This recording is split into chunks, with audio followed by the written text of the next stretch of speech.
Assalamualaikum warahmatullahi wabarakatuh. My partner and I will be reading a speech entitled First Inauguration Speech 2009 from Barack Obama. My name is Meuthia Tisaa Janna. You can call me Tisa and I'm from Class C English Literature. Hello, my name is Muflih Muin from Class C English Literature. My fellow citizens, I stand here today humble but touched before us, grateful for the trust you bestowed, mindful of the sacrifices borne by our ancestors. I thank President Bush for his service to our nation, as well as the generosity and cooperation he has shown throughout this transition. 44 Americans have now taken the presidential oath. The words have been spoken during rising tides of prosperity and the still waters of peace. Yet, every so often, the oath is taken amid gathering clouds and raging storms. At these moments, America has carried on not simply because of the skill or vision of those in high office, but because we, the people, have remained faithful to the ideals of our forebears and true to our founding documents. So it has been, so it must be with this generation of Americans that we are in the midst of crisis is now well understood. Our nation is at war against a far-reaching network of violence and hatred. Our economy is badly weakened and consequence of greed and irresponsibility on the part of some, but also our collective and failure to make hard choices and prepare the nation for a new age. Homes have been lost, jobs hit, business shuttered. Our health care, our health care is too costly. Our school failed too many, and each day brings further evidence that the ways we use energy strengthen our adversaries and threaten our planet. These are the educators and crisis subjects to data and statistics less miserable, but not less profound, is a sapping of confidence across our land and nagging for the America's decline is inevitable that the next generation must lower its sights. Today, I say to you that the challenge we face are real. They are serious and they are many. They will not be met easily or in a short span of time. But now, this America, they will be made. On this day, we gather because we have chosen hope over fear, unity purpose of conflict and discord. On this day, we come to proclaim and to the petty grievances and false promises, the recrimination and wore out dogmas that far too long have strangled and politics. We remain a young nation, but in the word of Scripture, the time has come to set aside childish things. The time has come to reform our enduring spirit, to choose our better history, to carry forward the precious gift that noble idea passed and from generation to generation. The God-given promise that all are equal, all are free, and all deserve a chance to pursue their full measure of happiness. In reaffirming the greatness of our nation, we understand that greatness is never a given. It must be earned. Our journey has never been one of shortcuts or settling for less. It has not been the path for the faint-hearted, for those that prefer leisure over work, or seek only the pleasures of riches and fame. Rather, it has been the risk takers, the doers, the makers of things, some celebrated, but more often men and women obscure in their labor, who have carried us up the long rugged path towards prosperity and freedom. For us, they packed up their few worldly possessions and traveled across ocean in search of a flue. For us, the toilet it sought sweet soaps, and sadly though the West endured the lash of the whip and followed the hard earth. For us, they fought and died in places like Concord and Gettysburg, Normandy and Quezon. Time and again these men and women struggled and certificate and worked till their hands were raw to that we might live and better life. They show America as bigger than the sum of our individual ambition, greater than all the difference of birth or will or fiction. This the journey we can continue today. We remain the most prosperous, powerful nation on earth. Our workers are not less productive and when this crisis began. Our minds are not less inventive, our goods and services not less needed than they were last week or last month or last year. Our capacity remains undiminished, but our time of standing pat, of protecting narrow interests and putting of unpleasant decisions, the times has interest and has surely passed.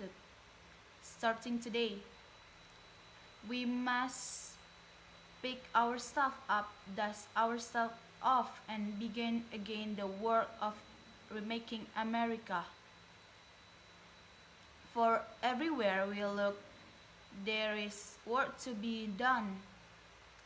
The state of our economy calls for action, bold and swift, and we will act not only to create new jobs, but to lay a new foundation for growth. We will build the roads and bridges, the electric grids and digital lines that feed our comrades and blind us together.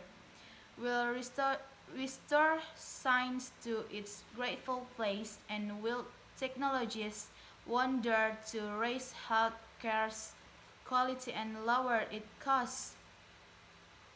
We will harness the sun and the winds, the soil to fuel our cars and run to factories, and we will transform our school and college and university to meet the demands of a new age. All this we can do, all this will do.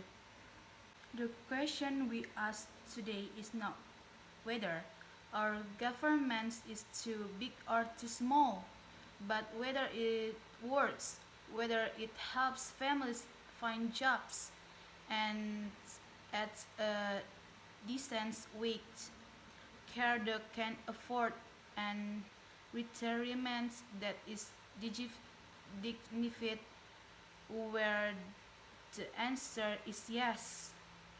We intend to move forward, where the answer is no. Programs will end,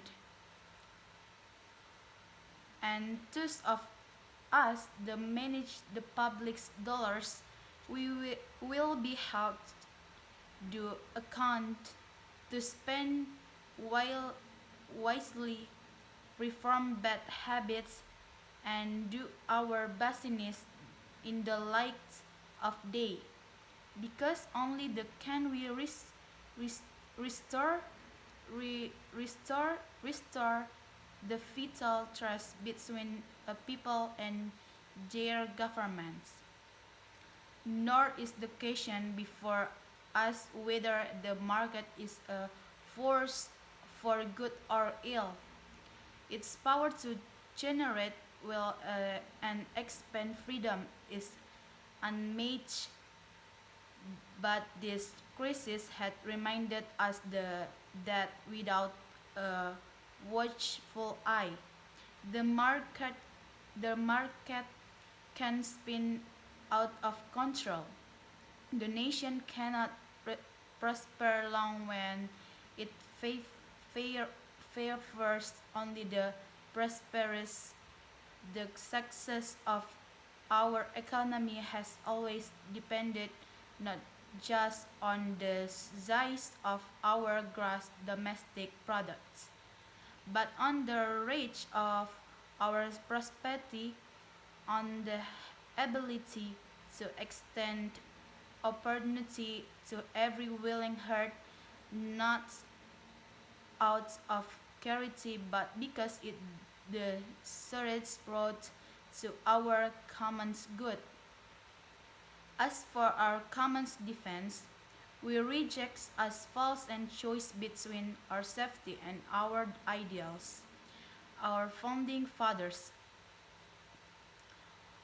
our founding fathers, faith will perish that we can safely imagine, drafted and courted to assure the rule of law and the rights of man, a charter expanded by the blood of generations.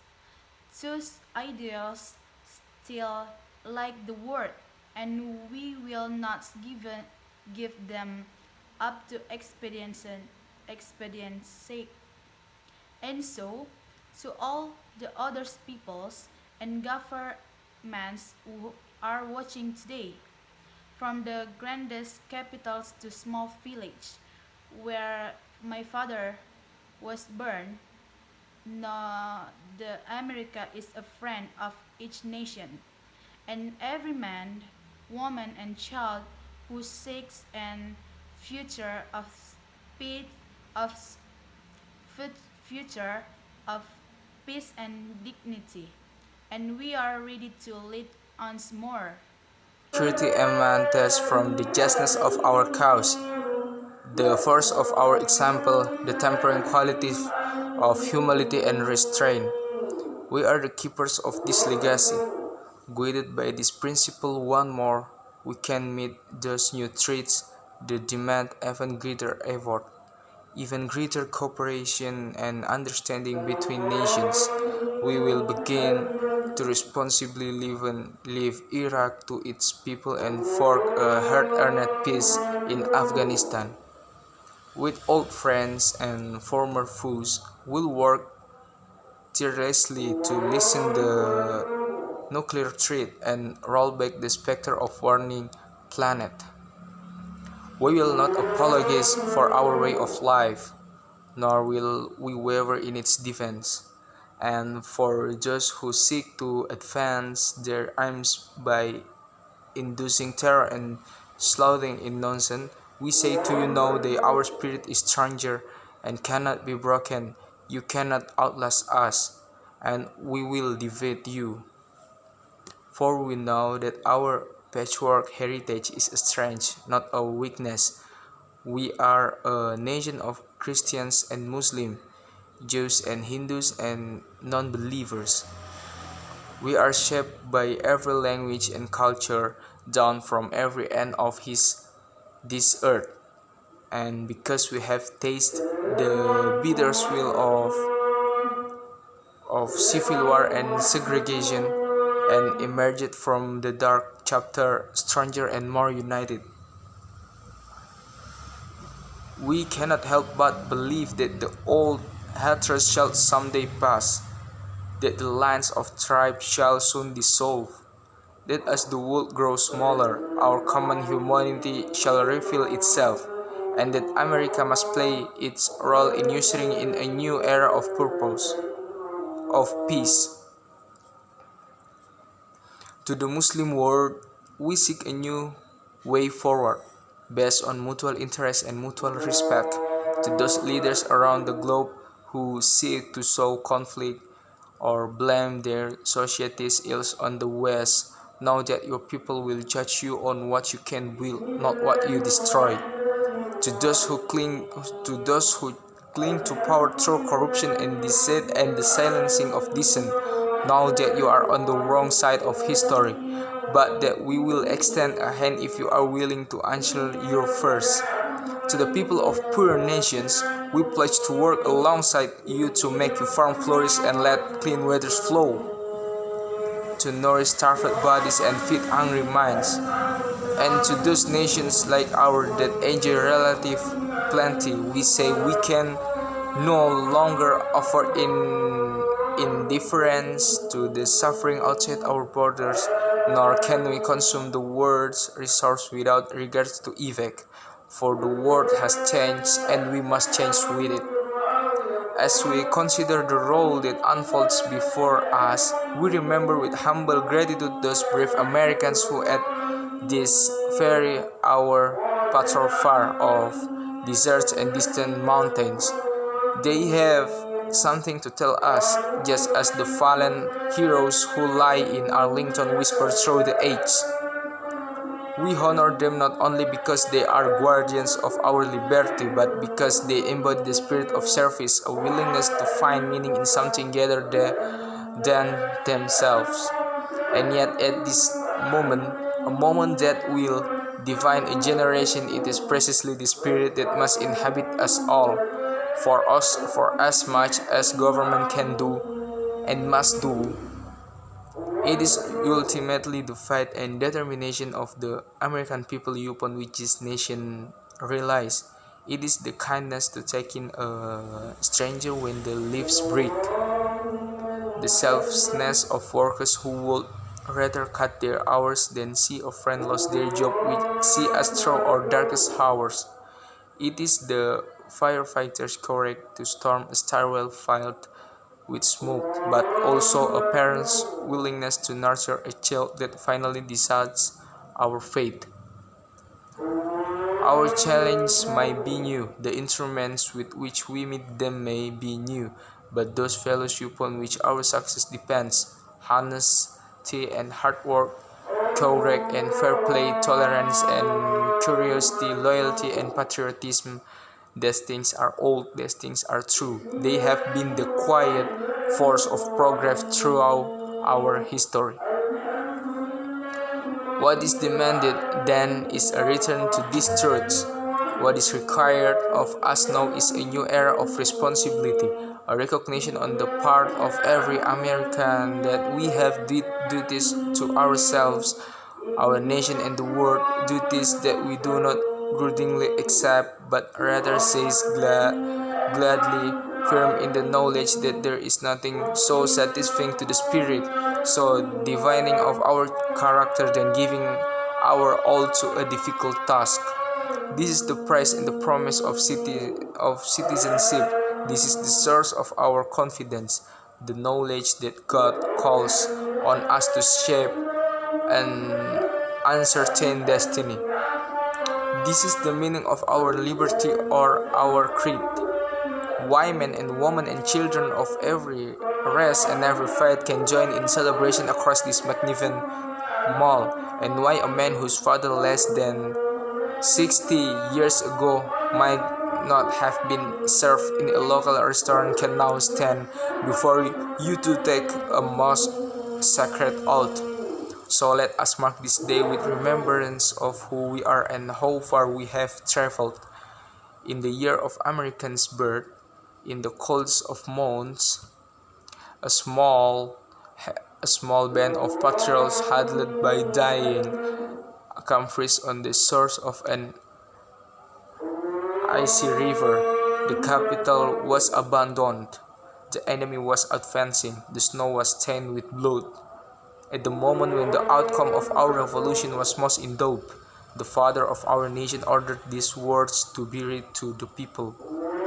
Let it be told the future world that in the depth of winter, when nothing but hope and virtue could survive, that the city and the country, alarmed at one common danger, come forth to meet. America, in the face our common dangers in this winter of our leadership, let us remember this timeless word with hope and virtue. Let us brave once more the icy currents, and endure what storms may come. Let it be said by our children's then when we were tasted we refused to let this journey end, that we did not turn back nor did we falter, and with eyes fixed on the horizon and God's grace upon us, we carried forth the great gift of freedom and delivered it safely to future generations. Thank you, God bless you, and God bless the United States of America.